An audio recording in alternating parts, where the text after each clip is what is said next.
안녕하세요. 음악치료소 곽은미입니다. 오늘은 자폐 아동하고 세션을 할 때 이게 지금 여러분들이 사실 제일 궁금한 건 그래서 세션에 어떻게 해요? 그거거든요. 그러니까 이제 저 같은 입장에서는 사실 이론을 탄탄하게 다지고 뭐 이렇게 기본적인 것들을 탄탄하게 다지고 그 다음에 이제 중재 방법을 설명해 주고 싶지만 사실 여러분들 입장에서 그거 하나도 안 궁금해. 당장 세션에 나가서 할 게 없는 걸? 네, 그런데 오늘 설명도 사실은 그렇게 구체적으로 이렇게 활동해라라고 설명하지는 않아요. 오늘도 역시나 그래서 이제 큰 그림을 좀 그려드리는 거예요. 그래서 큰 그림을 그려드리고 다음 주에는 조금 더 디테일하게 지금 설명을 드리려고 하고 있고요. 그 다음에 지금 그 음악 치료라는 오픈 채팅방이 있어요. 그걸 저희가 만들어 놨는데 그 오픈 채팅방에서 어떤 얘기가 나왔냐면 지금 코로나 때문에 지금 대면 실습이 굉장히 어려운 상황이에요. 지금 대면 실습하는 건 거의 복권 당첨의 수준이에요. 그러다 보니까 복권 당첨의 수준이다 보니까 지금 대면 실습을 하고 있는 사람들이 별로 없어서 지금 이제 세션에 대해서 조금 더 경험을 쌓고 싶지만 이제 그러지 못하는 사람들이 많아서 그래서 그 대면 실습 대신에 그러면 우리가 하나의 비디오를 보고 거기에 대해서 목적과 목표를 세우고 왜 그런 목적과 목표를 세웠는지 그리고 그래서 거기에 해당하는 활동 하나를 적어서 저한테 보내주시면 월요일 아침에 저희가 비디오를 올리고 일요일날 그 주 끝나는 일요일날 저녁 8시까지만 보내주시면 9시에 같이 줌으로 모여가지고 그냥 수다 떠는 시간 서로 나는 이렇게 생각했고 그러니까 그 모든 걸 보고 있는 사람은 저니까 제가 어떤 사람은 이렇게 생각했고 어떤 사람은 이렇게 생각했는데 당신들의 생각은 어떤가요? 하는 이렇게 그냥 같이 얘기하는 장을 좀 마련했어요. 그래서 그런 데서 조금 더 설명을 드릴게요. 구체적인 활동은 그래서 지금 제가 유튜브도 하고 인스타도 하고 줌도 하고 뭐 이것저것 하고 있는데 저는 음악 치료는 물론 대면 실습이 가장 중요해요. 말할 거 없이 중요하기는 한데 지금 이렇게 이제 코로나로 인해서 대면 실습이 어려운 상황에서는 연습할 수 있는 방법은 음악 치료에서 가장 중요한 거는 내담자를 관찰하는 능력이에요. 관찰해서 그 미세한 변화들을 찝어내고 그 찝어낸 변화들에 치료사가 그때그때 어떻게 대응하느냐가 굉장히 중요한데 이거는 우리가 비대면으로 연습할 수 있어요. 그래서 지금 음악치료 채팅방에 지금 저게 하나 올라가 있어요. 영상이 하나 올라가 있는데 그 영상이 되게 좋아요. 그래서 굉장히 잘 찾으셨더라고요. 그래서 그 영상 보시면서 하나 그 디테일한 내용은 있고 음악치료 채팅방에 이상한 사람들이 들어와서 밤새 떠들고 논 적이 있어요. 밤새는 아니지만 거의 1시간 정도 막 서로 욕도 하고 막 그래서 그분들은 이제 다 퇴출시키고 저희가 음악치료 채팅방에 암호를 지금 걸어놓은 상태예요. 그래서 만약에 그 암호나 이런 게 궁금하시면 저한테 연락을 주시면 되고 지금 전화번호를 제 전화번호 그냥 여기다 쓸게요. 잠깐만요.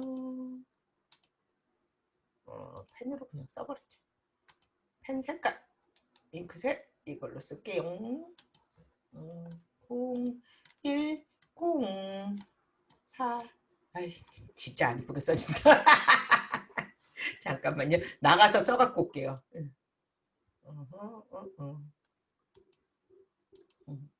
그래서 그 지금 그거를 공부하실 수 있는 예 여기 현재 슬라이드부터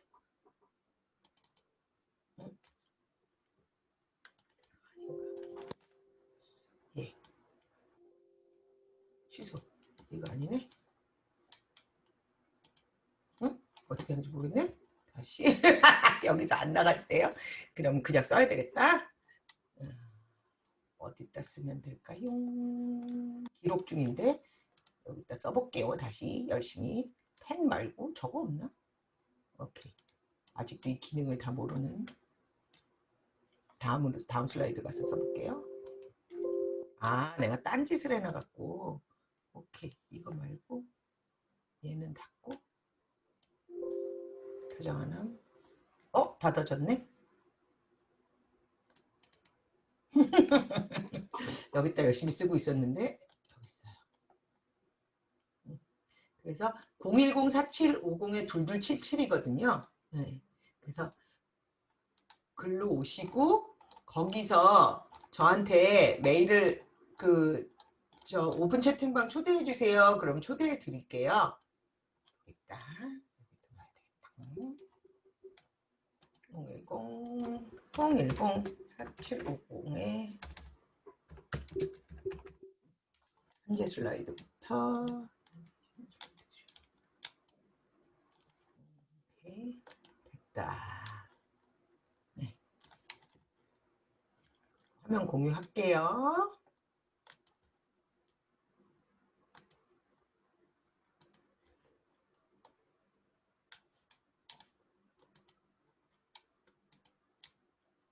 공유. 네. 010-4750-2277로 카톡 보내주시면 제가 오픈 채팅방 초대해 드릴게요. 그래서 자폐 아동의 음악에 대한 반응은 지난주에 설명드렸던 것처럼 음악 영역에서 다른 영역에서 보여주는 것보다 살짝 좋은 기능 보여주고 있고요. 청각 자극들보다 음악에 더 자주 적절하게 반응하고 있고, 지난주에 했던 거 한 번 더 지금 복습하고 있는 상태예요. 자폐 아동의 음악적 반응에 관한 이유는 거의 알려져 있지 않지만 자폐 아동의 뇌 기능 장애와 지각 과정에서 그 해답을 찾아볼 수 있다. 지금 그렇게 되어 있고요. 그 다음에 지금 오늘 설명드릴 부분은 여긴데요.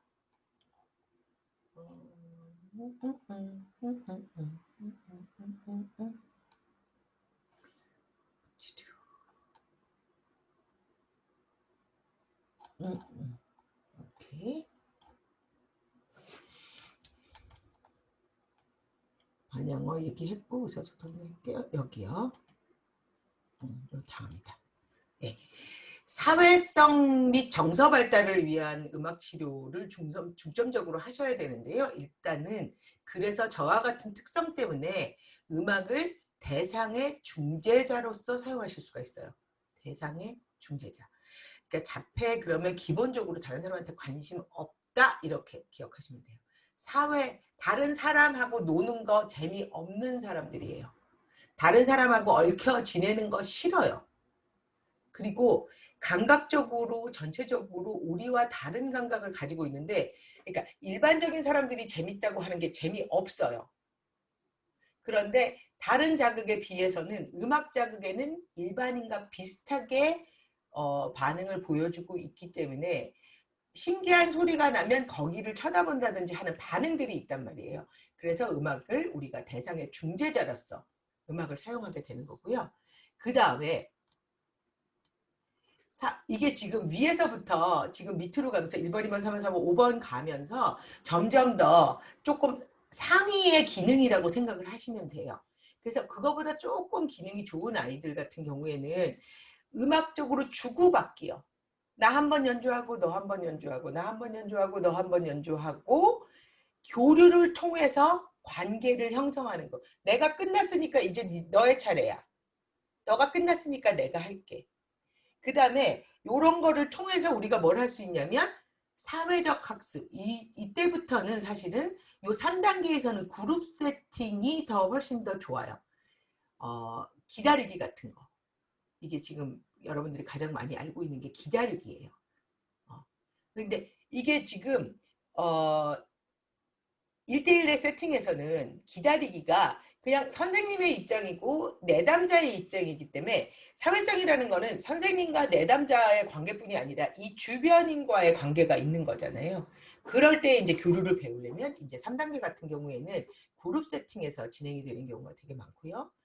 음악을 통한 감정학습 같은 경우에는 자폐아동하고 이제 피아노나 악기를 이제 같이 연습해 보신 분들이 계실 텐데, 그 연습할 때 보면 박자는 정확하게 치고 음은 정확하게 치지만 정서가 빠져 있는 경우가 되게 많아요. 감정이 빠져 있는 경우가. 그런데 그 음악을 통해서 그 감정을 표현하는 거를 해볼 수가 있거든요. 그리고 음악 안에 가지고 있는 감정을 캐치할 수 있는가. 누가 들어도 슬픈 노래인데 슬픈지 모르고, 누가 들어도 기쁜 노래인데 기쁜지 모른다면, 그래서 음악을 통한 감정학습이 가능하고요. 그 다음에 5번 단계도 사실은 그룹 활동에서만 가능한데, 음악을 통해서 그룹의 구성원이 되기. 그래서 이제 합주 같은 걸 얘기하게 되죠. 뭐 톤차임이라든지 핸드벨이라든지 혹은 오프 인스트루먼트라든지 그 안에서 작은 역할이지만 모이면 큰 음악이 되어지는 그런 것들을 통해서 음악을 통해서 그룹 구성원이 되는 연습을 하는 거죠. 자, 이런 거를 이제 전체적인 큰 가이드라인으로 보신다면 지금 그러면 어떻게 해야 될까라는, 그러니까 세션에서 그러면 여러분들이 가장 궁금해하는 세션에서 그러면 어떤 활동을 통해서 이 내담자를 치료적으로 음악을 치료적으로 사용할 수가 있을까라는 부분에 있어서 너무 죄송하게도 디테일한 건 전혀 없어요. 이것도 큰 그림밖에 못 드리는데 아이가 공동주의도 안 되면 플로어 타임이라는 개념으로 접근하셨으면 좋겠고요.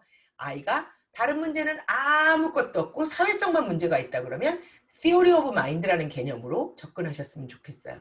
플로어 타임은 한국말로도 플로어 타임이라고 그러고요. 이제 Theory of Mind로는 한국 말로는 마음 이론이라고 표현을 해요. 그래서 공동주의도 안 되는 학생과 내담자와 사회성만 문제가 있는 내담자를 아주 영인 상태, 자폐 상태가 ASD의 상태에서 영인 상태에서 백인 상태라고 본다면 모든 아이들은 이 비트윈 어딘가에 있어요.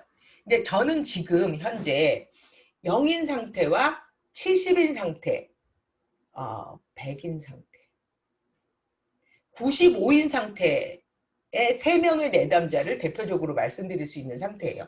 그러니까 영인 상태의 아이가 있고요. 그 다음에 70이나 75 정도로 볼 수 있을 것 같아요. 70인 상태, 그 다음에 95인 상태, 3명의 아이가 있는데 그렇다면 저의 세션은 영인 상태에서는 플로우 타임으로 가고 있는 거고요. 95의 상태에서는 Theory of Mind로 가고 있는 거고 70의 상태 아이에게는 지금 접근이 플로우 타임은 아니에요. Theory of Mind도 아니고 이 중간에 그 아이한테 맞는 적절한, 이게 여러분들한테 너무 죄송한데 이 표현이 음악 치료에서 너무 많이 나오는데 솔직히 약오르지 않으세요? 적절이 뭐냐고. 적절이 어떤 게 적절이냐고. 그러니까 여러분들한테 그게 너무 음악 치료가 배우기 어려운 이유 중에 하나도 그거예요. 적절히 적당하게 상황에 맞게. 정답이 없다는 얘기예요. 그리고 또 하나 많이 듣는 얘기가 뭐지? 그런 그게 되게 어려워요. 그 적절히가 되게 어려운 거예요. 그래서 제가 지금 0과 70과 95로 얘기하고 있는데 0 내가 이걸 이름을 다 지어놨었는데 또 생각이 안 나지만 하여튼 이 70인 상태의 아이를 만약에 종현이라고 표현을 하면 얘를 종현이라고 성범이라고 하자. 성범이라고 표현을 하면 성범이 같은 경우에는 구조화가 되어 있어서 내가 여기를 노래를 부르면 여기는 악기를 연주하는 그런 활동을 하고 그런 구조화된 활동과 마음 이론을 적용하여 지금 이럴 때 선생님 기분이 어떨까라는 아주 간단한 질문이 들어가게 되지만 마음 이론을 완전히 하기는 어려운 상태예요. 그거를 이해하기는 아직 인지적인 측면이나 사회성적인 측면에 있어서 아직 거기까지 간 상태가 아니기 때문에 그 중간 단계인 상태를 하고 있고요. 그러고 그 다음에 그러면 이제 여러분들한테 이제 공동주의와 이제 Theory of Mind를 설명을 드려야 되는데 공동주의만 봤을 때 공동주의를 보게 되면 이미 느낌이 오셨을 거고 이게 영어로는 joint attention이에요. joint attention. 그러니까 하나의 재밌는 물건이 있을 때 거기에 관심을 같이 보인다는 거예요. 지금 이게 악기라고 치고 이런 소리가 나는 게 있으면 이런 소리가 났을 때 이거에 사람들이 쳐다는 보죠. 쳐다는 보거든요. 지금 여기서 소리가 난다? 그럼 쳐다는 보죠. 근데 자폐 아동들은 이거에도 공동주의를 안 보이는 경우가 있어요. 그게 이제 공동주의가 안 된다예요. 보시면 아동과 양육자가 공동으로 한 사물에 주의를 기울이는 거. 그러니까 보통 아이들 어릴 때 엄마들이 어머 딸랑이네 딸랑이 보자 그러면 딸랑이를 쳐다보는 아이가 있고 만약에 이거를 안 본다고 하면 대부분은 청각장애죠. 자폐도 이거는 쳐다봐요. 예. 그런데 어떤 걸 해볼까요? 만약에 이런 탱탱볼 같은 게 있어서 이렇게 통통통통통통통 튀기고 있는데 엄마가 엄마 저거 봐 재밌겠다. 그런데 엄마 저거 봐 했는데 이렇게 보긴 하는데 그 다음에 바로 돌려버리면 주의를 기울이지는 못하는 거예요. 주의를 기울이지는 못하는 거예요. 그 제가 저희 남동생이 원래 남자아이들이 좀 그렇기도 하지만 저희 남동생이 자기 아들을 키울 때 좀 많이 짓궂잖아요 아빠들이. 근데 그 영상을 잊어버린 게 저는 지금도 너무너무 아까운데 그 남동생이 요만한 미니카로 이렇게 리모트 컨트롤러 그러니까 애 입장에서는 뭔가 물건이 계속 왔다 갔다 하는 자기를 계속 공격하는 거예요. 그때가 조카가 아마 한 14개월 정도 됐을 때인 것 같아요. 겨우 걸어요. 그러니까 아장아장 걸어요. 그러니까 뭔가 오면 이렇게 막 피해서 도망갈 수 있는 그런 나이가 아니었어요. 그러니까 이제 막 걷기 시작한 나이인데 이렇게 서 있는데 그 애기 발로 얘가 미니카를 계속 이런 식으로 공격을 하는 거예요. 이제 공격을 하다가 이게 한번 이렇게 잘못해서 뒤집혔어요. 그러니까 이게 못 움직이잖아요. 그러니까 그래서 남동생이 와서 이걸 이렇게 뒤집어 놓고 다시 공격을 했거든요. 근데 그때 우리 조카의 표정이 아하! 제가 뒤집히면 못 움직이는구나를 깨달은 그 표정이 있었어요. 딱 잡힌 거예요. 그래서 내가 저거 저기 강의 영상인데 그리고 되게 잘 보관했거든요. 근데 되게 잘 보관한 게 어디 갔는지 모르겠는데 하여튼 근데 그 다음에 우리 남동생이 공격을 하니까 지가 이렇게 딱 잡아갖고 이렇게 뒤집어 놓고 싹 웃는 표정이 있었어요. 근데 그게 이제 사실은 우연학습이잖아요. 그러니까 대부분의 아이들은 그렇게 우연히 학습을 해요. 아하 모먼트가 있어요. 근데 우리 아이들은 그 아하 모먼트가 없는 거거든요. 근데 그 아하 모먼트 이전에 아하 모먼트가 생기려면 관찰을 해야 돼요. 보고 있어야 된다고요. 근데 자폐아동들은 저 공동주의가 안 된다. 그러면 아하 모먼트가 생길 일도 없었던 거예요. 그러니까 지적장애를 동반한 경우가 되게 많은데 그게 진짜 지적장애일 수도 있는데요. 습득이 안 된 걸 수도 있어요. 습득이. 안 봤으니까. 본 적이 없거든요. 그러니까 사실 이런 공 같은 게 소파 밑으로 굴러가잖아요. 그럼 대부분의 아이들은 어른들 이거 어떻게 꺼내요? 어른들이 이거 꺼낼 때 일단 손 집어넣어 보죠. 손 집어넣었다가 안 되면 그 다음에 어딘가에 가서 구둑주걱을 찾아오죠. 저희 집 같이 이제 등글개가 굴러다니는 집은 그걸로 꺼내지만 그러면 그 다음에도 이게 때르르르 굴러갔어요. 그럼 아이들은 그 기억이 있잖아요. 봤잖아요. 때르르르 굴러가니까 엄마가 어딘가 가서 구두주걱을 갖고 와서 꺼냈잖아요. 그러면 되든 안 되든 구두주걱을 갖고 와서 시도를 하잖아요. 그게 이제 우연학습이고 그 우연학습은 관찰을 통해서 일어난 거고 관찰을 통해서 우연학습이 된 거를 모방을 하면서 발전을 해야 되는데 이 첫 단계인 관찰이 안 되는 게 우리 아주 심한 자폐 아동들의 문제예요. 그래서 주의를 기울이면서 동시에 다른 사람의 반응을 함께 파악하는 거. 그러니까 우리 조카가 걔가 찬혁이거든요. 찬혁이가 거기 그 미니카의 주의를 기울이면서 이게 어떻게 움직이는지 모르겠어. 왜냐면 아빠가 움직이는 게 아니라 아빠가 들고 있는 뭔가 작은 걸로 움직이고 있는데 지금은 일단 도망다니라고 거기까지 파악을 못했었어. 그런데 이게 뒤집히니까 아빠가 와서 이걸 제자리로 놨어. 이게 엄청난 관찰이에요. 그리고 엄청난 모먼트예요. 이런 모먼트들이 쌓여서 우리 아이들이 점점 더 똑똑해지는 거거든요. 문제 해결 능력이 생기는 거예요. 그래서 그런데 이제 우리 아이들이 이게 안 되는 거거든요. 그러면 음악치료사로서 해야 되는 작업은 뭐냐면 그래서 제 관심을 데리고 와야 돼요. 끌고 와야 돼요. 그런데 다른 자극으로는 안 되니까 청각적 자극, 청각적 자극 중에서도 음악 자극으로 쟤네들의 관심을 끌어오는 거예요. 끌어와서 그 다음에 이걸 유지시켜줘야 되는 거예요. 그래서 공동주의에는 두 가지가 있어요. 하나는 개시적 공동주의가 있고 반응적 공동주의가 있어요. 개시적 공동주의는 뭐냐면 자기가 이렇게 재밌는 물건을 발견했어요. 그럼 엄마한테 갖고 와서 엄마 이거 봐. 말은 못하더라도 이거야 이거 라고 얘기하는 게 개시적 공동주의고요.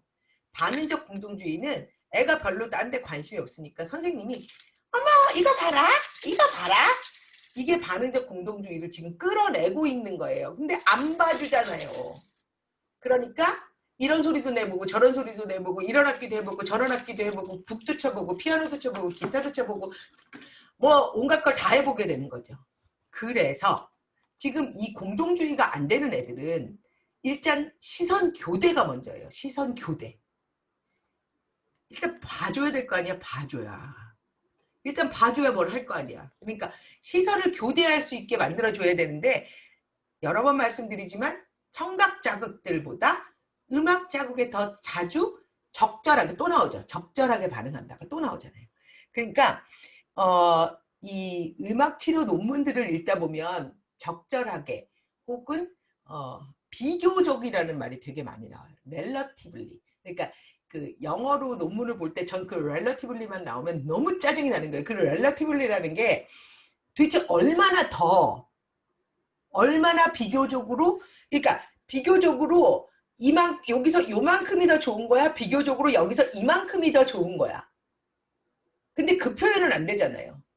그러니까 항상 특히나 윌리엄 신드롬 논문을 읽으면 렐러티브리라는 말이 너무 많이 나와서 그 부분에 너무너무 짜증이 많이 났었는데 이제 저도 강의하거나 저도 논문을 쓰거나 저도 이 표현을 해야 되다 보면 이렇게밖에 안 되더라고요. 너무 죄송하기는 한데 그래서 그냥 두들기는 것보다는 이게 리드미컬하게 두들기는 자 여기 보자가 아니라 여기 보자 여기 보자 지금 처음에는 그냥 두들긴 거고요. 그 다음에 리듬 자극을 준 거고요. 리듬 자극과 말 리듬을 준 거고 그 다음에 이제 멜로디적인 요소가 더 들어간 거예요. 그래서 이렇게 해서 결국은 이제 우리가 유도하는 건 시선 교대를 유도했죠. 그 다음에 여기를 봤으면 여기 보자 쿵쿵쿵 이렇게 가면 지금 두 번째 단계는 반응 행동을 유지를 한 거죠. 반응 행동을 유도를 한 거죠. 네.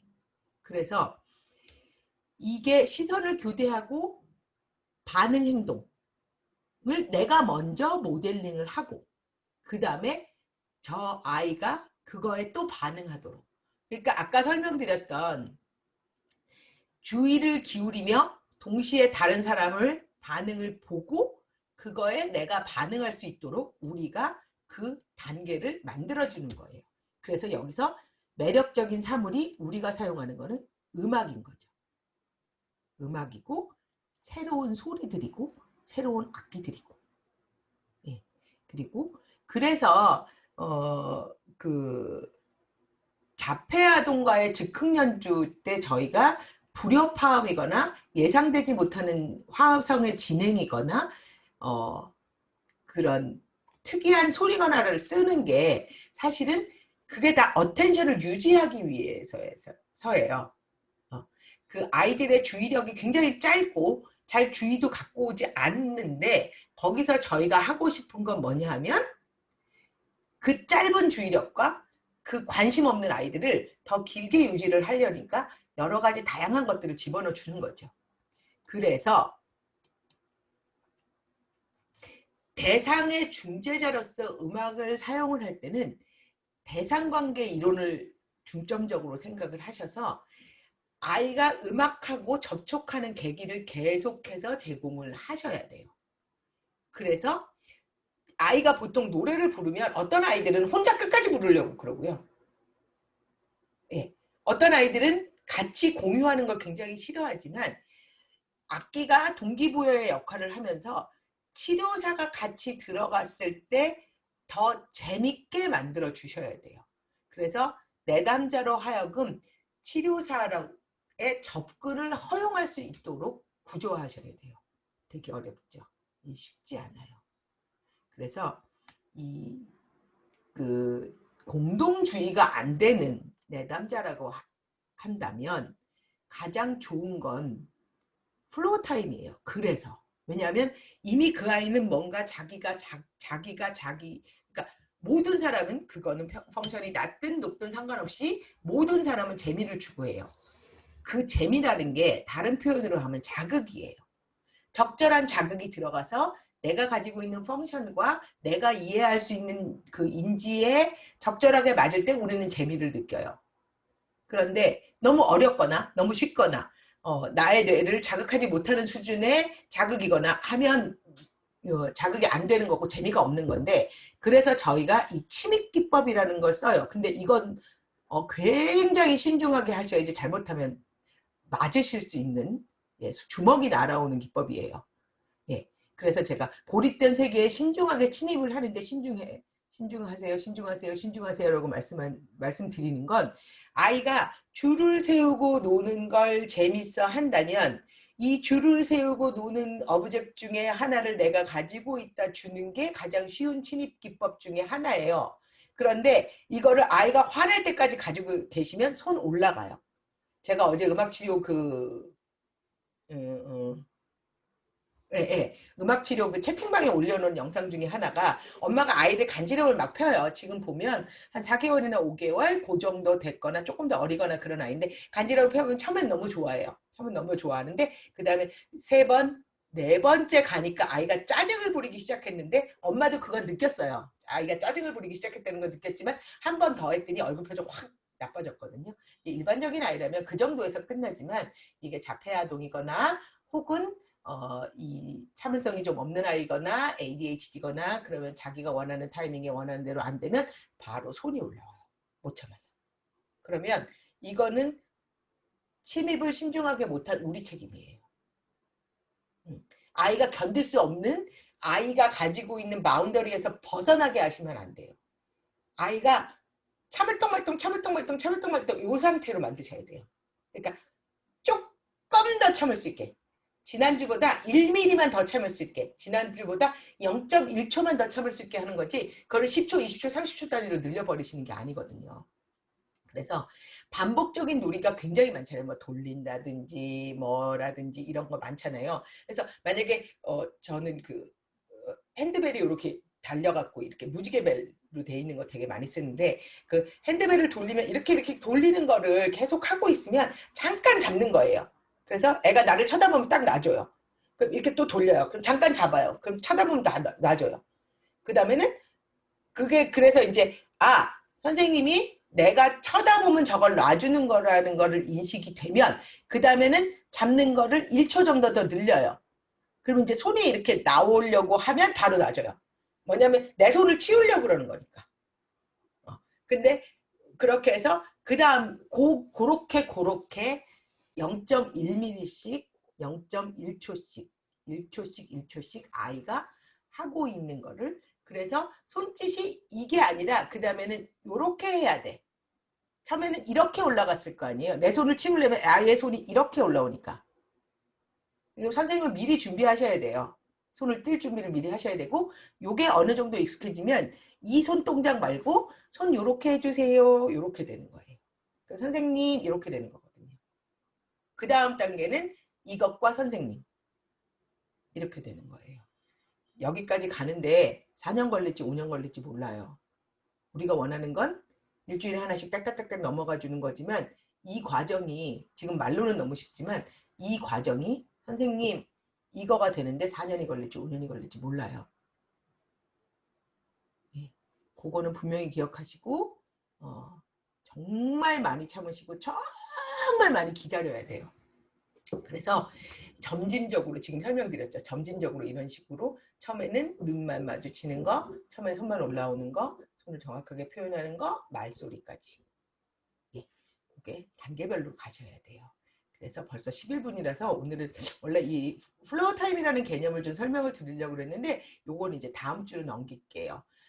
지금 말씀드리는 이런 개념들이 이 스탠리 그랜스펀이라는 분이 그 시작하신 이 개념으로, 플로어 타임 아주 쉬운 설명으로는 아이가 있는 자리에서 같이 놀아줘야 해요. 그러니까 우리는 보통 자 선생님이 여기 앉아있으니까 자 이리 오고부터가 시작인데, 플로어 타임에서의 개념은 그게 시작이 아니라 아이가 놀고 있는 자리로 가는 게 시작이에요. 예, 그래서 여기까지만 설명을 드리고 오늘 강의는 여기서 마치겠습니다. 지난주 강의는 아직 못 올렸고요. 제가 자막 작업을 좀 하려고 그러다 결국은 못했고 오늘 강의가 먼저 올라갈 거예요. 그래서 오늘 강의 먼저 보시고 다음 강의는 조금만 더 기다려주세요. 이게 편집이 들어가면 조금 시간이 오래 걸리더라고요. 그럼 강의는 여기서 마치겠습니다. 감사합니다. 이거 어떻게 끄더라. 기록 일시 중지. 기록